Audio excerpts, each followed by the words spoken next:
بسم اللہ الرحمن الرحیم۔ السلام علیکم، امید کرتا ہوں آپ سب خیریت سے ہوں گے۔ جنت کے پتے بائے نمرہ احمد، ایپیسوڈ 20۔ سنو، کیا عبد الرحمن پاشا کو معلوم ہے کہ تم نے اس کے کسی ملازم کے لیے باکس بنایا ہے؟ حیا، مجھ سے بہت سے لوگ پازل باکس خریدتے ہیں، میں ہر ایک کی خبر عبد الرحمن کو نہیں کرتی۔ اس نے تو مجھے عبد الرحمن کو بتانے سے منع کیا تھا، تمہیں اس لیے بتا رہی ہوں کیونکہ اس نے صرف عبد الرحمن کو بتانے سے منع کیا تھا۔ عائشہ ذرا سا مسکرا کر بولی۔ حیا نے اس بات میں گردن ہلا دی اور باہر دیکھنے لگی۔ بگی اس بال کھاتی سڑک پہ اوپر چڑھ رہی تھی، وہاں دونوں اطراف میں سرسبز اونچے بادل تھے۔ مری میں عموماً سڑک کے ایک جانب اونچے درخت ہوتے ہیں اور دوسری جانب کھائی، مگر یہاں دونوں جانب ہی گھنا جنگل تھا۔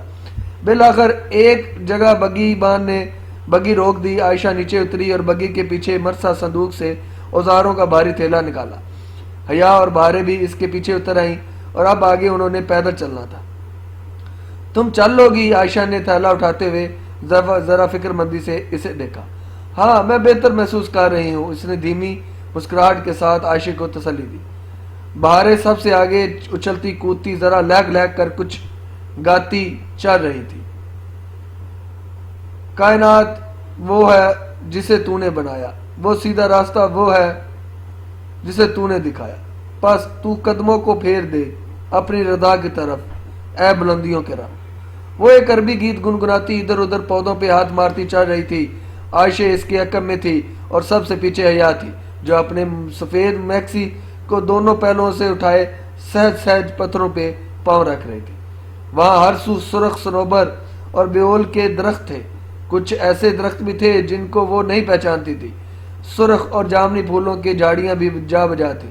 جنگل میں کافی آگے جا کر عائشہ ایک جگہ رکی، وہاں ایک درخت کا کٹا ہوا تنا پڑا تھا۔ اس نے تھیلا زمین پہ رکھا اور روندے سے کلاڑا نکالنے لگی۔ ٹھنڈی ہوا صنوبر کے پتوں کو ہولے ہولے جلا رہی تھی۔ حیا ایک بڑے درخت سے ٹیک لگا کر بیٹھ گئی اور عائشہ کو کٹے ہوئے تنے پہ کلاڑے سے ضربے مارتے دیکھتی رہی۔ اس کے اتنے دنوں کی تھکاوٹ، نکاہت اور بیماری حلیمہ آنٹی کے شیشے کے پیالے میں رہ گئی تھی، اور وہ اب خود کو بہت ہلکا پھلکا اور تازہ دم محسوس کر رہی تھی۔ نیا چہرہ، نئی روح، نئی زندگی۔ بہارے بھی اس کے ساتھ آ کر بیٹھ گئی۔ حیا کے بال ہر سو سے اڑ کر اس کے چہرے کو چھونے لگے۔ اس نے اپنے چھوٹے چھوٹے ہاتھوں سے نرمی سے ان کو سمیٹا۔ تمہارے بال کتنے خوبصورت ہیں حیا، اس نے گردن ذرا سی موڑ کر مسکراتے ہوئے بہارے کو دیکھا۔ وہ بہت محبت سے اس کے بالوں پہ ہاتھ اوپر سے نیچے پھیر کر کہہ رہی تھی، میرا بھی دل چاہتا ہے کہ میرے بال اتنے ہی لمبے اور ملائم ہو اور انہیں میں ایسے ہی کھولوں، مگر جوش سے کہتے کہتے اس کا چہرہ بجھ گیا۔ مگر عائشہ کہتی ہے کہ اچھی لڑکیاں بال کھول کر باہر نہیں نکلتی۔ بہارے کی بات پہ اس نے ایک طرف عائشہ کو دیکھا، جو کوٹ کی آستینیں موڑے رکوع میں جھکی لکڑی پہ کلاڑا مار رہی تھی۔ ہر ضرب کے بعد وہ سیدھی ہوئی اور پیشانی پہ آیا پسینہ آستین سے پونچھ کر پھر سے جھک جاتی۔ وہ تمہیں منع کرتی ہے؟ نہیں، وہ کہتی ہے بہارے تمہاری مرضی، جب تم میں حیا نہ رہے تو جو جی چاہے کرو۔ اس نے عائشہ کی خفگی بھرے انداز کی نقل کر کے دکھائی۔ تم ساری دنیا میں سب سے زیادہ عائشہ کی بات مانتی ہو؟ نہیں، پہلے عبد الرحمن کی پھر عائشہ کی۔ تم عبد الرحمن کو بہت پسند کرتی ہو بہارے؟ وہ اپنی حیرت کو چھپاتے ہوئے استفسار کرنے لگی۔ کیا یہ بہنیں عبد الرحمن کی شہرت نہیں جانتی، یا یہ اسے لوگوں سے زیادہ جانتی ہے؟ بہت زیادہ، وہ ہے ہی اتنا اچھا، وہ اس کے بالوں کو ہاتھ میں لیے بہت محبت سے کہہ رہی تھی۔ حیا نے اپنے کھلے بالوں کو دیکھا، پھر بہارے کی نفاست سے بندھی گھنگریالی پونی۔ میں بال باندھ لوں بہارے، مجھے ہوا تنگ کر رہی ہے۔ اس نے جیسے خود کو وضاحت دی کہ وہ عائشہ کی اچھی لڑکیوں والی نشانیوں کا اثر نہیں لے رہی، ہوا کی وجہ سے بال باندھنا چاہ رہی ہے۔ میں باندھ دوں، میرے پاس فالتو پونی ہے۔ اس نے اپنی گلابی پرس میں ہاتھ ڈال کر جھٹ سے ایک سرخ رنگ کا بینڈ نکالا۔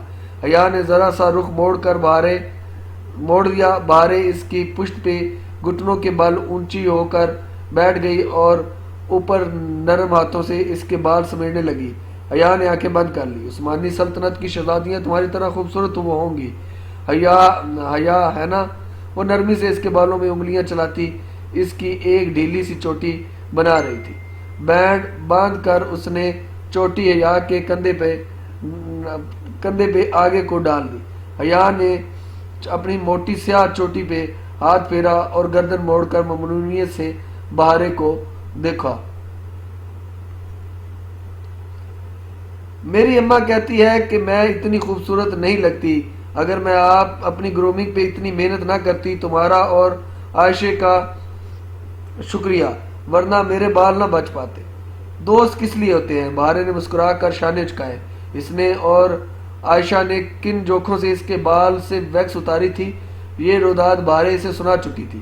ویکس بال ضائع تب کرتی اگر کھینچ کر اتاری جاتی، جبکہ انہوں نے اسے پگھلا کر نرم کر کے اتارا تھا. اچھا اپنا پزل باکس دکھاؤ، میں اس کی پہلی دیکھوں. بہارے گل نے سر ہلا کر بیگ سے باکس نکال کر اسے تھمایا. اس کا گلابی بیگ تھی، اس میں ہر شے موجود ہوتی تھی.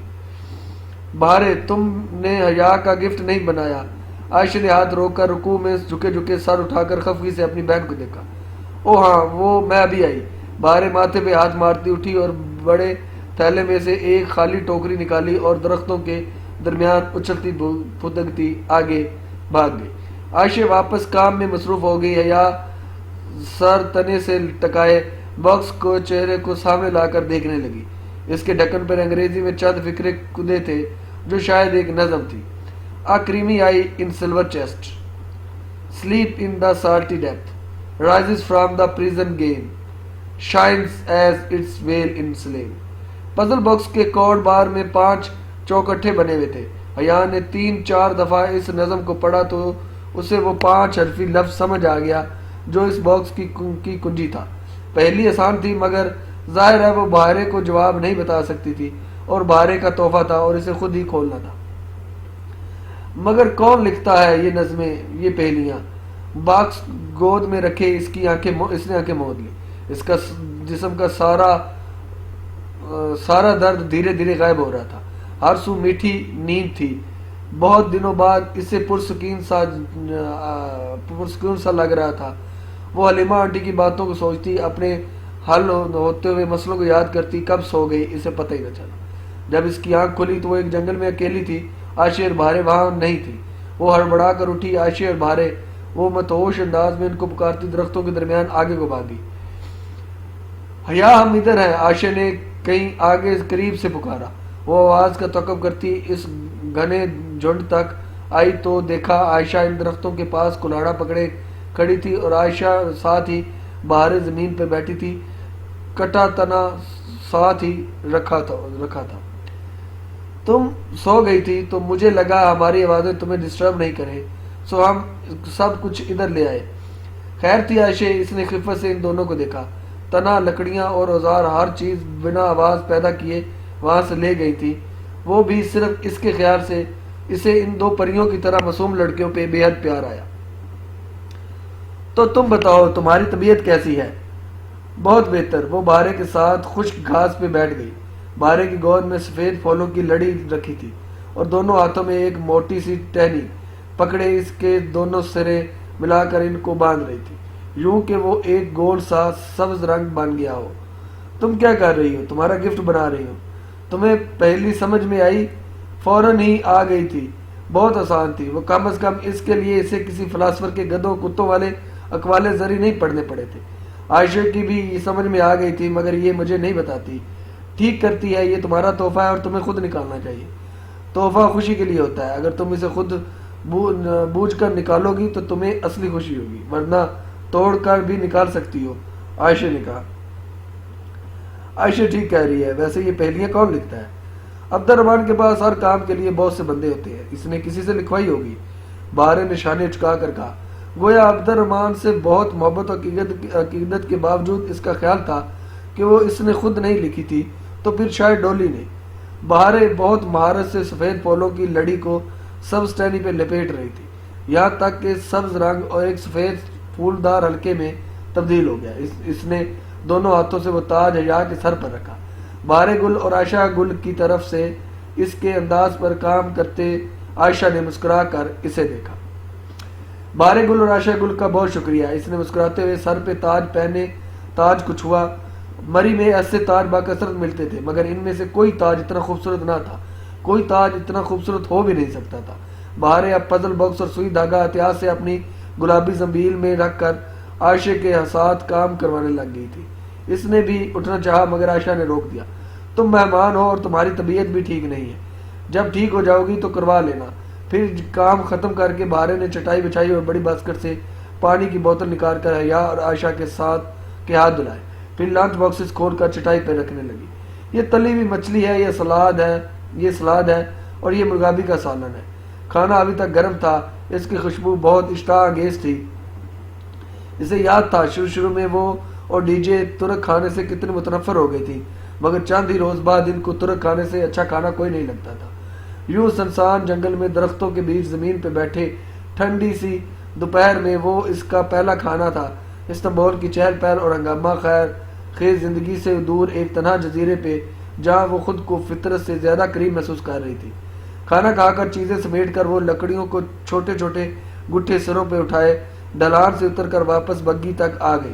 عائشہ نے ساری لکڑیاں اور اوزار صندوق میں رکھے، پھر وہ بگی کو وہیں چھوڑ کر دوسری سمت چل دی۔ اس نے نہیں پوچھا تھا کہ اب کدھر جا رہے ہو، وہ خود کو ان دونوں کے رحم و کرم پر چھوڑ چکی تھی۔ پھر بھی عائشہ خود سے ہی بتانے لگی، اب ہم ساحل کی طرف جا رہے ہیں مگر کوئی فائدہ کوئی نہیں ہے۔ اس کے ساتھ چلتے بہارے نے ذرا خفگی سے سرگوشی کی۔ وہ جو دونوں پہلوؤں سے میکسی ذرا سی اٹھا کر چل رہی تھی ذرا چوکی۔ وہ کیوں؟ ہم سمندر پہ سیپ چننے جا رہے ہیں مگر کوئی فائدہ نہیں ہے، میرے کسی سیٹ سے موتی نہیں نکلتا اور عائشہ کے ہر سیپ سے موتی نکلتا ہے۔ اچھا وہ کیوں؟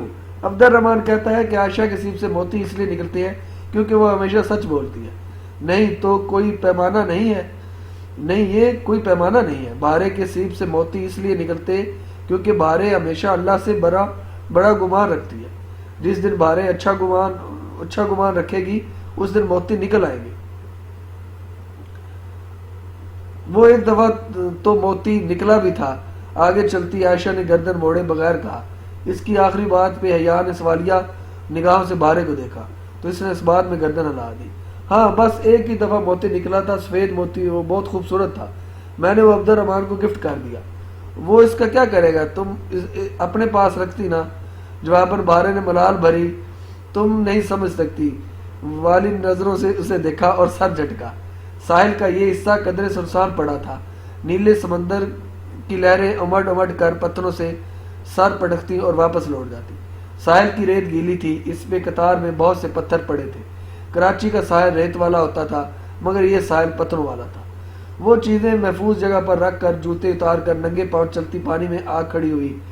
ادھر سمندر اکثر سیپ ڈال دیتا ہے مگر روز نہیں۔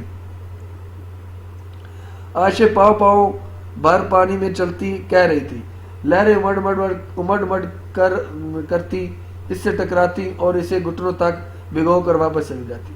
وہ تینوں ایک دوسرے سے فاصلے پر کھڑی اپنی اپنی ٹوکریاں اٹھائے سیپ ڈھونڈ رہی تھی۔ پانی یخ بستا تھا اور ہوا سرد تھی۔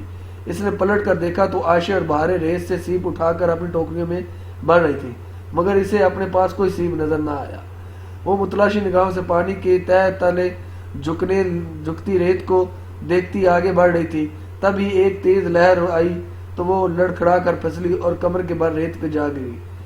صد شکر کے پتھروں کا ساحل چند قدم دور تھا۔ لہر واپس پلٹ گئی، وہ ریت پر گری پڑی تھی، مکمل طور پر بھیگی ہوئی۔ اس کی چوٹی بھیگ گئی تھی، ریت کے ذرے سفید بالوں پہ بجا لگے تھے۔ وہ درد سے دکھی کمر کو سہلاتی بامشکل اٹھ کر کھڑی ہوئی۔ عائشہ اور بہارے نے اسے گرتے دیکھا نہ اٹھتے۔ اس نے بھی واویلا نہ کیا۔ پانی کا درد آگ کے درد سے کم ہوتا ہے، وہ برداشت کر گئی۔ اسے گرانے والی لہروں کے قدم میں ایک سیپ ڈال گئی تھی۔ اسے جھک کر سیپ اٹھائی، وہ ایک شامی کباب کی سائز جتنا تھا اور اس کا خور سفید اور سرمئی اور گلابی رنگوں سے بنا تھا۔ ابھی تم تو بھیگ گئی، ٹھہرو، یہ شال لے لو۔ پتھروں کے پار چٹائی پہ بیٹھے ہوئے عائشہ نے فکر بندی سے اسے دیکھا اور ایک شال ٹوکری سے نکال کر دی جو اس نے شانوں کے گرد لپیٹ لی۔ چلو اب سیپ کھولتے ہیں۔ وہ تینوں تکون کی صورت بیٹھی تھی، اپنی اپنی ٹوکریاں اپنے اپنے سامنے رکھی۔ عائشہ نے بڑے سے چپٹے بلیڈ والا چھڑا اٹھایا اور اپنے ایک سیپ نکال کر پھر اس کے خول کے دونوں حصوں کے درمیانی درز میں رکھ کر بسم اللہ پڑھتے ہوئے سیدھا چھڑا چلا دیا۔ چٹنے کی ذرا سی آواز آئی۔ عائشہ نے چھڑا ایک طرف رکھا اور دونوں ہاتھوں سے سیپ کے خول کو یوں کھولا جیسے کوئی کتاب کھولتے ہیں۔ اندر موجود سمندری جانور کا گودا خون آلود تھا۔ وہ مر چکا تھا، مگر اس کے اوپر ایک مٹر کے دانے جتنا سفید موتی جگمگا رہا تھا۔ عائشہ نرمی سے مسکراتی اور پلکر سے موتی اٹھا کر ایک مخملی تھیلی میں ڈالا اور مسحور سی وہ سارا عمل دیکھ رہی تھی۔ بہاریں البتہ آلتی پالتی مارے بیٹھی ہتھیلیوں پہ چہرہ گرائے منہ مسورے عائشہ کو دیکھ رہی تھی۔ عائشہ نے ایک کے بعد ایک اپنے 7 سیپ کھولے اور سب میں سے موتی نکلے۔ 7 موتی اس کی مخملی تھیلی میں جمع ہو چکے تھے۔ پھر اس نے چھڑا بہارے کی طرف بڑھا دیا۔ اب تم کھولو۔ بہارے نے بے دلی سے چھڑا پکڑا اور ایک ایک کر کے اپنے 5 سیپ کھولے اور ان کے اندر سوائے خون آلود مولس کے کچھ بھی نہ تھا۔ کوئی بات نہیں، 7 تو نکل آئے ہیں، یہ بھی تمہارے ہی ہیں۔ عائشہ نے نرمی سے اس کا گال تھپکوایا۔ وہ خفا سی بیٹھی رہی۔ حیا نے چھڑا پکڑا اور سیپ کے دونوں حصوں کے درز میں رکھا، پھر دل مضبوط کر کے چھڑا چلایا۔ لمحے بھر کو اسے یوں لگا جیسے اس نے کسی نرم سے گوشت کو کاٹ دیا ہو۔ بہارے اور عائشہ منتظر سی سے دیکھ رہی تھی۔ اس نے سیپ کے دونوں حصوں کو پکڑے رکھا، کسی کتاب کی طرح اسے کھولا۔ سمندری جانور کے خون آلود لوتھڑے کے سوا سیپ میں کچھ نہ تھا، وہ موتی سے خالی تھا۔ اس نے بہارے کی سی بے دلی سے سیپ ایک طرف ڈال دی۔ تم دونوں نے پہلے سے سوچ لیا تھا کہ تمہارا موتی نہیں نکلے گا، کل سے تم اچھے گمان کے ساتھ سیپ چنو گی۔ عائشہ نے بے بسی سے انہیں دیکھ کر وہ دونوں یوں ہی خفا سی بیٹھے رہے۔ رات بیو قدا پہ یہ سیاہ چادر تان چکی تھی جس میں جمجماتے تارے ٹکے تھے۔ اس کے کمرے کے کھڑکی کے جالی دار پردے ہٹے ہوئے تھے اور اس سے مکیش کی وہ سیاہ چادر صاف دکھائی دے رہی تھی۔ وہ گردن تک کمبل ڈالے پہلو کے بال لیٹی تھی، لمبے بال تکیے پہ بکھرے تھے، نگاہیں کھڑکی سے نظر آتے آسمان پہ ٹکی تھی۔ صبح اس نے عائشہ سے کہا تھا کہ اب وہ واپس جانا چاہتی ہے، مگر ان دونوں بہنوں کے چہرے پہ اتنی اداسی آ گئی کہ انہوں نے صرف چند دن کے لیے، جب تک اس کی خراشیں اور سارے زخم مندمل نہیں ہو جاتے، وہ نیل غائب نہیں ہو جاتے، اسے رکنے کو کہا۔ تو وہ رک گئی۔ اسے بیو قدا اچھا لگا تھا، یا پھر شاید اسے یہ خوف تھا کہ اب اس سبانچی میں لوگ اس کے چہرے کے زخموں کے متعلق استفسار کریں گے۔ وہ اس پرفضا مقام پہ مکمل صحت یا مند ہو کر پہلے جیسا چہرہ لے کر واپس پڑھنا چاہتی تھی۔ پھر بیو قدا سے اسے کھینچتا بھی تھا۔ اس سفید محل میں کوئی مقناطیسی کشش تھی اور ان بہنوں کا خلوص تھا جو اسے باندھے رکھ رہا تھا۔ وہ گھر عائشہ گل کا تھا، یہی وہ دل سے سارے بوجھ اتار دینے والا احساس تھا جس کے باعث وہ ادھر رک گئی تھی۔ سبانچی سے آج کل سپرنگ بریک کی چھٹیاں تھیں، وہ بریک ختم ہونے تک وہ ادھر ہی رہ سکتی تھی۔ ابھی واپس جانا دوسروں کو اپنے بارے میں مشکوک کرنا ہوگا۔ چہرے کے زخم بھرنے میں ابھی وقت تھا۔ وہ دل کا پتہ نہیں کب بھر پائیں گے۔ ایک لمحے کے لیے اس نے اپنے دل کو ٹٹولا، کہیں وہ اس کے گھر میں اس لیے تو نہیں رک گئی کہ اس کا تعلق عبد الرحمن پاشا سے ہے، مگر نہیں، اس کے دل میں تو جہان سکندر کے علاوہ کسی کی گنجائش نہ تھی۔ ٹھیک ہے، پاشا نے اس میں بہت بڑا احسان کیا ہے اور وہ اس کی ممنون تھی، مگر اس کے دل میں پاشا کے لیے کوئی نرم گوشہ نہیں پیدا ہوا تھا، ہو بھی نہیں سکتا تھا۔ اس نے ابھی تک موبائل نہیں لیا تھا۔ عائشہ نے کہا کہ کل تک ان کے ہوٹل کا ملازم موبائل اور سم پہنچا دے گا۔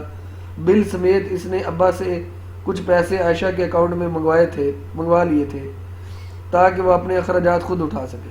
البتہ نہ اس نے اماں ابا اور نہ ہی جہان کو بتایا تھا کہ وہ کدھر رہ رہی ہے۔ وہ پہلے ہی ان سے دور تھی، جہاں بھی رہے کیا فرق پڑتا تھا۔ پھر استنبول میں عبد الرحمن پاشا کی رعایت سے بڑھ کر محفوظ جگہ کوئی نہ تھی، اس کا اندازہ اسے ہو چکا تھا۔ مگر جہاں جانے وہ کیسا ہوگا، اتنے دنوں سے اس سے بات بھی نہیں ہوئی تھی۔ آخری دفعہ اسے تب دیکھا تھا جب وہ اسے ٹاکسم پہ چھوڑنے آیا تھا۔ تب بخار کے باعث ان کی آنکھیں اور ناک سرخ تھی۔ پتہ نہیں اس کا بخار ٹھیک ہی ہوا یا نہیں۔ وہ اسے فون کرنے کا سوچ کر اٹھی اور باہر آ کر گول میز کے چکر زینے اترنے لگی۔ آخری سیڑھی پر اس کے قدم سست پڑ گیا۔ لیونگ روم میں انگیٹھی دہک رہی تھی۔ اس کے سامنے عائشہ گل صوفے پہ پاؤں اوپر کیے بیٹھی تھی، حیا کی جانب پشت کیے۔ وہ ہاتھوں میں قرآن پکڑے پڑھ رہی تھی۔ مدھر دھیمی خوبصورت آواز جو حیات کے ساتھ اوپر نیچے ہوتی تھی۔ وہ آگ والے جنت والوں کو پکار پکار کر کہیں گے کہ ڈالو ہم پر پانی میں سے یا اس میں سے جو اللہ تعالیٰ نے تمہیں بخشا ہے۔ وہ کہیں گے بے شک اللہ نے ان دونوں کو حرام کر دیا ہے انکار کرنے والوں پر۔ وہ وہی ریلنگ پہ ہاتھ رکھے ساکت سے کھڑی رہ گئی۔ ایک دم سے وقت 5 روز پیچھے چلا گیا۔ وہ کرسی سے بندھی ہوئی اسے کمرے میں گڑی پڑی تھی جس میں وہ بہت سی آگ تھی۔ اللہ انگیٹھی ابلتا ویکس دیکھتی سلاخیں اور اسے اپنی چیخیں سنائی دے رہی تھی، پانی ڈالو مجھ پر، پانی ڈالو مجھ پر۔ وہ اگلے 3 روز سوتی جاگتی کیفیت میں یہی چلاتی رہی تھی۔ عائشہ اس طرف پڑھ رہی تھی، بے شک اللہ نے ان دونوں کو حرام کر دیا ہے انکار کرنے والوں پر۔ وہ لوگ جنہوں نے اپنے دین کو شغل اور کھیل بنا لیا تھا۔ وہ بے دم سی ہو کر وہی آخری سیڑھی پہ بیٹھی چلی گئی۔ وہ لوگ کہ جنہوں نے اپنے دین کو شغل اور کھیل بنا لیا تھا اور ان کی دنیا کی زندگی نے دھوکے میں ڈال رکھا تھا۔ انگیٹھی میں جلتی مصنوعی لکڑیوں سے چنگاریاں اٹھ اٹھ کر فضا میں گم ہو رہی تھی۔ وہ یک ٹک گمسم سی دیکھتی لکڑیوں کو دیکھتے گئی۔ تو آج کے دن ہم بلا دیں گے ان کو جیسے کہ وہ اپنی اس دن کی ملاقات کو بھول گئے تھے اور وہ ہماری نشانیوں کا انکار کیا کرتے تھے۔ دفعتاً عائشہ نے کسی احساس کے تحت گردن موڑی۔ اسے یوں آخری زینے پہ بیٹھے دیکھ کر اس کی آنکھوں میں بے فکر مندی ابھری۔ اس نے قرآن بند کیا اور اٹھ کر احتیاط سے شیلف کے اوپری خانے میں رکھا۔ پھر اس نے ساتھ زینے پہ آ بیٹھی۔ ایسے کیوں بیٹھی ہو حیا؟ وہ نرمی سے پوچھ رہی تھی۔ حیا گمسم سی اس کا چہرہ دیکھے گئی۔ سکارف میں لپٹا عائشہ کا چہرہ نیم اندھیرے میں بھی دمک رہا تھا۔ اس کی آنکھیں اب سیاہ لگ رہی تھی۔ وہ لڑکی اتنی پرسکون اتنی نرم کیسے رہتی تھی؟ ہر وقت اس کے چہرے پہ کوئی دھول، کوئی دھند، کوئی مبہم پن کیوں نہیں ہوتا تھا؟ صاف شفاف اجلا چہرہ، معصومیت، کم عمری۔ حیا اس نے دھیرے سے حیا کی بند مٹھی پہ اپنا ہاتھ رکھا۔ حیا نے چہرہ ذرا سا پھیرا تھا، اس سے روشنی نہیں دیکھی جا رہی تھی۔ اس کی آنکھیں اندھیرے کی بہت عادی ہو چکی تھی۔ یہ دنیا دھوکے میں کیسے ڈالتی ہے عائشہ؟ وہ اب بالکل بھی اسے نہیں دیکھ رہی تھی۔ وہ اللہ کو دیکھ رہی تھی جس سے سرخ دانے اڑ اڑ کر فضا میں تحلیل ہو رہے تھے۔ جب یہ اپنی چمکنے والی چیزوں میں اتنا گم کر لیتی ہے کہ اللہ بھول جاتا ہے۔ کیا مجھے بھی دنیا نے دھوکے میں ڈال رکھا ہے؟ پہلی دفعہ دھوکہ انسان بھولپن میں کرتا ہے، مگر بار بار کھائے تو وہ اس کا گناہ بن جاتا ہے، اور اگر کسی احساس ہونے کے بعد نہ کھائے تو اسے ایک بری یاد سمجھ کر بھول جانا چاہیے اور زندگی نئے سرے سے شروع کرنی چاہیے۔ نئے سرے سے اسے یو ٹرن لینا آسان ہوتا ہے کیا؟ انسان کا دل چاہتا ہے کہ وہ خوبصورت لگے، خوبصورت لباس پہنے۔ کیا یہ بری بات ہے؟ اس کی آواز میں بے بسی در آئی تھی، جیسے وہ کچھ سمجھ نہیں پا رہی تھی۔ کیا غلط تھا، کیا صحیح، سب گڑبڑ ہو رہا تھا۔ نہیں، اللہ تعالیٰ خوبصورت ہے اور خوبصورتی کو پسند کرتا ہے۔ یہ چیزیں زندگی کا حصہ ہونا چاہیے، مگر ان کو آپ کی پوری زندگی نہیں بننا چاہیے۔ انسان کو ان چیزوں سے اوپر ہونا چاہیے۔ کچھ لوگ میری طرح ہوتے ہیں جن کی زندگی لکڑی کے کھلونے بنانے، مچھلی پکڑنے اور سچے موتی چننے تک محدود ہوتی ہے، اور کچھ لوگ بڑے مقاصد لے کر جیتے ہیں۔ پھر وہ چھوٹی چھوٹی باتوں کو لے کر پریشان نہیں ہوتے۔ حیا نے غیر ارادی طور پر ایک نگاہ اپنے کندھے پہ ڈالی جہاں آستین کے نیچے ہو لکھا تھا، اور جن کی زندگی میں بڑا مقصد نہ ہو وہ کیا کرے؟ وہی جو میں کرتی ہوں، عبادت۔ ہم عبادت کے لیے پیدا کیے گئے ہیں، سو ہمیں اپنے ہر کام کو عبادت بنا لینا چاہیے۔ عبادت صرف روزہ، نوافل اور تسبیح کا نام نہیں ہوتا، بلکہ ہر انسان کا ٹیلنٹ بھی اس کی عبادت بن سکتا ہے۔ میں بہارے کے لیے پھولوں کے ہار اور آنے کے لیے کھانا بناتی ہوں۔ میری یہ صلہ رحمی میری عبادت ہے۔ میں پزل باکسز اور موتیوں کے ہار بیچتی ہوں۔ میرا یہ رزق تلاشنا میری عبادت ہے۔ یہ چھوٹے چھوٹے کام کرتے کرتے انسان بڑے بڑے مقاصد پا لیتا ہے، اور انسان ان چیزوں کے لیے مضبوطی کہاں سے لائے؟ حیا، مجھے لگتا ہے ہم لڑکیوں نے اپنے اوپر فریگائل سٹیکرز لگا رکھے ہیں۔ فریگائل سٹیکرز سمجھتی ہو نا، وہ جو نازک اشیاء کی پیکنگ کے اوپر چسپاں ہوتے ہیں اور ان پہ لکھا ہوتا ہے ہینڈل ود کیئر۔ وہی سٹیکر ہم لڑکیاں اپنی پیشانی پہ لگائے رکھتی ہیں۔ پھر کسی کا ذرا سا طنز ہو یا بیجا پڑی ڈانٹ، ذرا سا کانٹ چبھ جائے یا دل ٹوٹ جائے، ہم گھنٹوں روتی ہیں۔ اللہ نے ہمیں اتنا نازک نہیں بنایا تھا، ہم نے خود کو بہت نازک بنا لیا، اور جب ہم لڑکیاں ان چیزوں سے اوپر اٹھ جائیں گی، ان چیزوں سے اوپر اٹھ جائیں گی تو ہمیں زندگی میں بڑے مقاصد نظر آئیں گے۔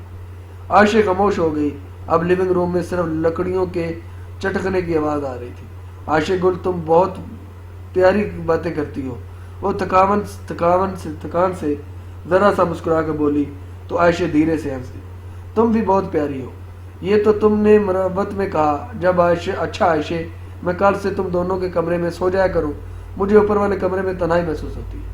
ٹھیک ہے، پھر ہم کل اپنے کمرے کی سیٹنگ بدل لیں گے، بڑا والا ڈبل بیڈ گیسٹ روم سے ادھر لے آئیں گے۔ عائشہ اٹھتے ہوئے بولی۔ اس نے مسکرا کر دھیرے سے سر ہلا دیا۔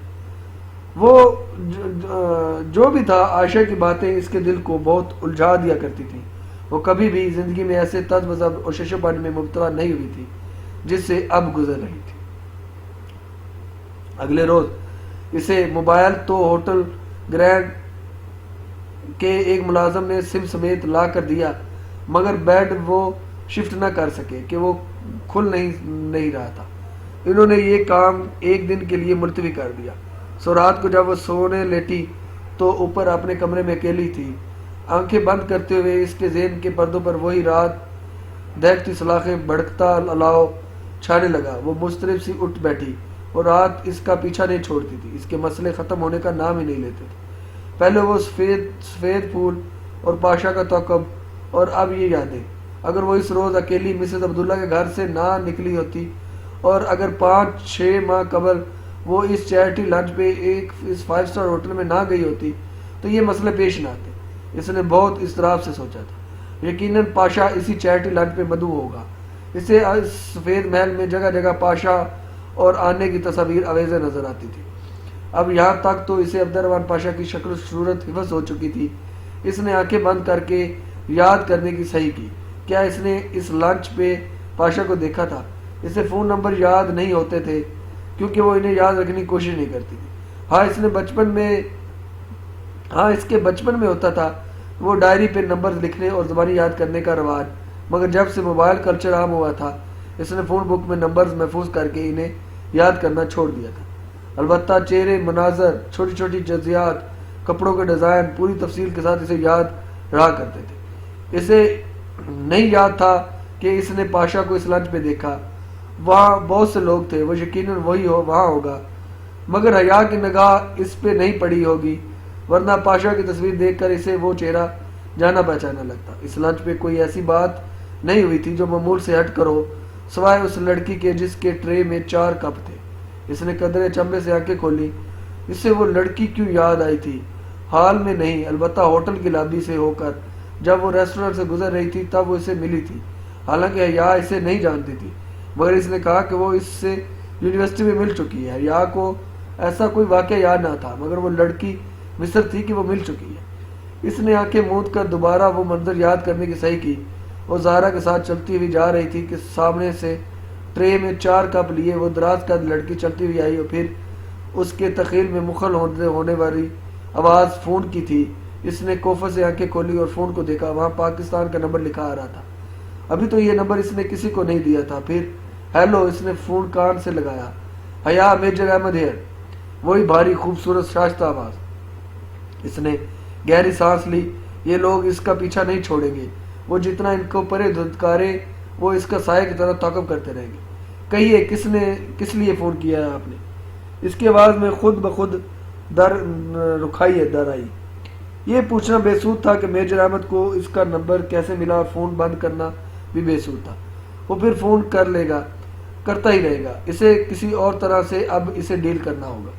کیا ہم کچھ دیر کے لیے بات کر سکتے ہیں؟ اس کی آواز بوجھل تھی، تکان سے بڑی، غم سے لبریز، اداس، متفکر۔ حیا نے لمحے بھر کو سوچا اور اس کا ذہن چند خیالات کو ترتیب دینے لگا۔ دیکھیں میجر احمد، اس نے سوچ کر کہنا شروع کیا، اگر تو آپ کوئی ایسی بات کرنا چاہتے ہیں جو کسی شادی شدہ عورت سے کرنا غیر مناسب ہے تو مت کیجیے، مگر اگر آپ کوئی باہمی مفاد کی بات کرنا چاہتے ہیں تو میں آپ کو سن رہی ہوں۔ وہ چند لمحے خاموش رہا، پھر اس کی آواز فون میں ابھری، مجھے اس بات کا افسوس ہے جو آپ کے ساتھ ہوا۔ وہ ایک دم بالکل ساکت ہو گئی۔ اس کے اغوا کی خبر پھیل چکی تھی تو کیا وہ سب راز نہیں رہا؟ ایک بوجھ سا اس کے دل پر آن گرا تھا۔ فکر نہ کریں، پاکستان میں کسی کو علم نہیں ہوا۔ وہ اس کے لہجے پر غور کرنے لگی۔ یہ کیا کوئی دھمکی تھی کہ وہ چاہے تو پاکستان میں سب کو علم ہو سکتا ہے؟ اس کے پاس یقیناً اس کی ویڈیو تھی اور پاشا کے پاس اس کی بہت سی تصاویر۔ بلیک میلرز، میں نے آپ سے کہا تھا نا کہ اگر زندگی میں کوئی آپ کو جنت کے پتے لا کر دے تو انہیں تھام لیجیے گا اور آپ کو رسوا نہیں ہونے دیں گے۔ اس آواز میں دل کو چیرتا ہوا درد تھا۔ اس کی آواز میں دل کو چیرتا ہوا درد تھا۔ اور میں نے بھی آپ سے کہا تھا کہ ہم دنیا والوں نے جنتیں کہاں دیکھی ہیں۔ آپ نے میری بات نہیں مانی۔ مجھے اس واقعے نے جتنی تکلیف دی شاید زندگی میں کسی اور شے نے اتنی تکلیف نہیں دی۔ میں اغوا ہوئی، ظلم میرے ساتھ ہوا، تو آپ مجھے کیوں قصوروار ٹھہرا رہے ہیں؟ وہ ہر کسی کو نہیں اغوا کرتے، خوبصورت لڑکیوں کو کرتے ہیں۔ میں خوبصورت ہوں تو اس میں میرا قصور ہے؟ وہ حیران نہیں ہو رہی تھی، وہ پوچھ رہی تھی۔ انہیں یہ پتہ چلا کہ آپ خوبصورت ہیں، اس میں آپ کا قصور ہے؟ وہ بھی طنز نہیں کر رہا تھا، بس مغموم انداز میں کہہ رہا تھا، کون سا مسئلہ ہے مجھے بتائیں، آپ مجھے ہمیشہ اپنی خیر خواہ چاہیں گی۔ وہ چند لمحے خاموش رہی، پھر ایک فیصلے پر پہنچ کر کہنے لگی، اگر کوئی آپ کو بلیک میل کرنے لگے تو کیا کرنا چاہیے؟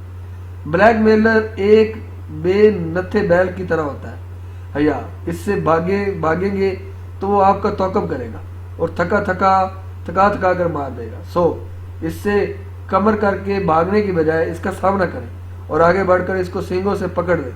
دنیا کا کوئی ایسا بلیک میلر نہیں ہے جس کی اپنی کوئی کمزوری نہ ہو، جس پہ اسے بلیک میل نہ کیا جا سکے۔ آپ کی کیا کمزوری ہے؟ بہت سی ہیں۔ کمزوریاں پوچھنی نہیں، تلاشی جاتی ہیں، لیکن میں بلیک میلر نہیں ہوں۔ اگر مجھے آپ کی کمزوری تلاشنی ہوتی تو پوچھتی نہیں۔ اس نے ذرا محفوظ سا انداز میں جتایا، ویسے وہ پزل باکس مجھے کس نے بھیجا تھا؟ وہ جواباً خاموش رہا۔ میجر احمد، میرا خیال ہے کہ اب ہم یہ ڈم گیم بند کر دیں اور یہ بات تسلیم کر لیں کہ آپ مجھ سے ایک خواجہ سرا بن کر ملتے رہے ہیں۔ اس نے پنکی کی بجائے خواجہ سرا کہنا مناسب سمجھا۔ میں تسلیم کرتا ہوں آپ پنکی تھے، مگر ڈولی کون تھا؟ ارے ARP کی ماں نے بتایا تو تھا آپ کو۔ کیا میں نے کبھی ڈولی کا اصلی چہرہ دیکھا ہے؟ نہیں، آپ اسے نہیں جانتی۔ وہ باکس مجھے ڈولی نے بھیجا ہے، مگر اس کی پہلی وہ کس نے لکھی تھی؟ وہ کون لکھتا ہے یہ پہلیاں؟ کیا آپ لکھتے ہیں؟ وہ خاموش رہا۔ میجر صاحب، مجھے سچ بتا دیں، ویسے بھی جانتی ہوں کہ آپ ہی لکھتے ہیں۔ آپ جیسے لوگ منظر عام پر آنے کی بجائے پس منظر میں بیٹھ کر عقل کی دوڑیں ہلاتے رہتے ہیں۔ جی وہ میں ہی لکھتا ہوں۔ وہ کریمی، جی وہ میں ہی لکھتا ہوں۔ وہ کریمی آئی والی پہلی بھی آپ نے لکھی تھی؟ بالکل، آپ سے لکھوائی گئی تھی۔ جی وہ میں نے ہی لکھی تھی۔ ویسے پزل باکس کھول لیا آپ نے؟ اس نے پہلی دفعہ میجر احمد کی آواز میں سرسری سا تجسس محسوس کیا۔ کیا اس کی کمزوری اس کے ہاتھ میں آنے لگی تھی؟ جی کھول لیا، اور مجھے وہ مل گیا جو ڈولی مجھ تک پہنچانا چاہتا تھا۔ وہ بالوں کی لٹ انگلی پہ لپیٹی بڑے اطمینان سے کہہ رہی تھی۔ اپنی بات کے اختتام پہ اس نے واضح طور پر کرسی کے پہیوں کی آواز سنی، جیسے ریوالونگ چیئر پہ ٹیک لگا کر بیٹھا میجر احمد کرنٹ کھا کر آگے کو ہوا تھا۔ واقعی اس کی آواز میں محتاط سی حیرت تھی۔ جی پہلی آسان تھی، میں نے بوجھ لی۔ ویسے جو اس میں تھا اس وقت میرے ہاتھ میں ہے، اور اس نے مجھ پہ ایک بہت حیرت انگیز انکشاف کیا ہے۔ جو باکس میں تھا وہ آپ کے ہاتھ میں ہے، اور اس نے آپ پر ایک انکشاف کیا ہے۔ وہ رک رک کر اس کے الفاظ دہرا کر جیسے تصدیق چاہ رہا تھا۔ جی بالکل، جواباً وہ دھیرے سے ہنس دیا۔ نہیں، آپ سے ابھی تک وہ باکس نہیں کھلا، لیکن مجھے آپ کا یوں ذہن استعمال کر کے مجھے گھیر کر کچھ گلوانے کی کوشش اچھی لگی۔ حیا نے تل ملا کر موبائل کو دیکھا، اور اسے کیسے پتہ چلا کہ وہ جھوٹ بول رہی ہے؟ اچھا مجھے نیند آ رہی ہے، وہ ذرا بیزاری سے بولی۔ آپ بے شک سو جائیں، مگر پلیز فون بند مت کیجیے گا۔ وہ جیسے التجا کر رہا تھا۔ جب میں کچھ بولوں گی ہی نہیں تو آپ کیا سنیں گی؟ میں آپ کی خاموشی کو سنوں گا۔ میں سو رہی ہوں، بائے۔ اس نے تکیے پہ سر رکھتے ہوئے جان چھوڑو والے انداز میں کہا، مگر پھر اس نے واقعی موبائل بند نہیں کیا۔ ایک دفعہ سے فون کال پہ سے لگائے، دوسرا بازو کان آنکھوں پہ رکھے، وہ کب سو گئی اسے علم نہ ہوا۔ صبح اٹھتے اس نے موبائل چیک کیا تو میجر احمد کی کال کا دورانیہ 3 گھنٹے اور 20 منٹ لکھا آ رہا تھا۔ وہ دم خود رہ گئی۔ اس نے بامشکل 10 منٹ میجر احمد سے بات کی ہوگی، تو کیا 3 گھنٹے وہ اس خاموشی کو سنتا رہا؟ عجیب آدمی تھا یہ بھی۔ پھر جس روز اس نے عائشہ کے ساتھ ان دونوں بہنوں کے کمرے کی سیٹنگ تبدیل کرنے کا پروگرام بنایا، اس صبح اس نے جہان کو اپنا نمبر میسج کر دیا بغیر کسی بات کے۔ جب وہ عائشہ کے ہمراہ بڑا بیڈ اندر کر چھوٹا سا بیڈ باہر نکال کر شاور لینے کے بعد تولیے سے بال تھپتھپا کر سکھاتی باہر آئی تو بیڈ پر رکھا اس کا فون بج رہا تھا۔ جہان کالی اماں سے جب اس نے جہان کا نمبر لیا تھا تو صرف موبائل ہی میں محفوظ نہیں کیا بلکہ زبانی یاد بھی کر لیا تھا۔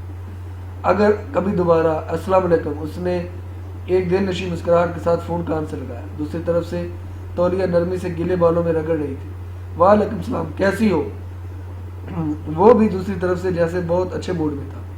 بہت اچھی، اور تم؟ جیسے پہلے تھا۔ اور تم نے فون ٹھیک کرا لیا؟ ممی کہہ رہی تھی کہ تمہارا فون خراب ہو گیا تھا۔ ہاں بہت کچھ خراب ہو گیا تھا، ویسے ابھی ایک دو روز پہلے نیا فون لیا ہے۔ وہ تولیہ کرسی کی پشت پہ ڈالے ہوئے بولی۔ پھر تو بہت جلدی نمبر دے دیا تم نے۔ مجھے توقع نہ تھی کہ کسی کو مجھ سے بات کرنے کی جلدی ہوگی، اس لیے۔ اچھا اپنے یہ طنز چھوڑو، مجھے یہ بتاؤ تم ڈورم میں ہو؟ میں ذرا مضافات میں آیا ہوں، تمہارے کیمپس سے 10 منٹ کی ڈرائیو پر ہوں۔ چلو پھر ساتھ لنچ کرتے ہیں۔ اس پر عائشہ کچھ لینے کمرے میں داخل ہوئی تو اس کے چہرے کے تاثرات دیکھ کر رک گئی۔ وہ تذبذب سی فون پہ کہہ رہی تھی، نہیں میں ابھی کیمپس تو۔ عائشہ نے لمحے بھر کو غور سے اسے دیکھا، پھر جیسے سمجھ کر سر ہلاتی آگے آئی اور رائٹنگ ٹیبل پر رکھے مگ سے پین نکالا۔ نوٹ پیڈ نکالا۔ نوٹ پیڈ کے اوپر صفحے پہ لکھا کہ اس نے پیڈ اسے تھمایا، پھر خود باہر چلی گئی۔ حیا نے رک کر صفحے پہ لکھے الفاظ پڑھے، سچ سے بہتر جواب کوئی نہیں ہوتا۔ حیا دوسری جانب وہ پوچھ رہا تھا، جہان میں بیو قدا میں ہوں۔ وہ پیڈ پکڑے اس پہ لکھی تحریر کو دیکھتے ہوئے بولی، او فرینڈ صرف تھا کوئی، مجھے پہلے بتا دیتی تو۔ میں ادھر کچھ دن سے رہ رہی ہوں، میری فرینڈ کا گھر ہے ادھر، اور پھر تمہیں کیا بتاتی، تم تو ہمیشہ مصروف ہوتے ہو۔ اس نے حملے کا رخ بدلا تو وہ دفاعی پوزیشن میں آ گیا۔ ہاں اتنا مصروف کہاں ہوتا ہوں، پھر کل ملتے ہیں، تم کل بیو قدا آ جاؤ، کیونکہ میں تو چند دن اپنی فرینڈز کے ساتھ ادھر ہی رہوں گی۔ کل میں مصروف ہوں، اچھا پرسوں میں اگلا سارا ہفتہ مصروف ہوں، تم اپنی فرینڈ کے ساتھ انجوائے کرو، میں کام کرتا ہوں، اللہ حافظ۔ اس نے ٹھک سے فون رکھ دیا تھا۔ جہاں اس نے جھنجھلا کر موبائل کان سے ہٹایا۔ اس شخص کا کوئی پتہ نہیں چلتا کہ اسے کب کیا برا لگ جائے۔ باہر سے بہاریں پھر سے آوازیں دینے لگی تھی۔ حیا یہ کریمی آئی کیا ہے، کوئی ہنٹ دے دو، جو بوجھے گا گفٹ اسی کا ہوگا۔ اس نے جواباً زور سے آواز دی۔ بہاریں فوراً خاموش ہو گئی۔ عبد الرحمن کا تحفہ کسی دوسرے سے شیئر کرنے کا تصور بھی اس کے لیے سہانے روح تھا۔ آج کی قسط کے لیے اتنا ہی، انشاءاللہ اگلی قسط کے ساتھ دوبارہ حاضر ہوں گے، تب تک کے لیے اللہ حافظ۔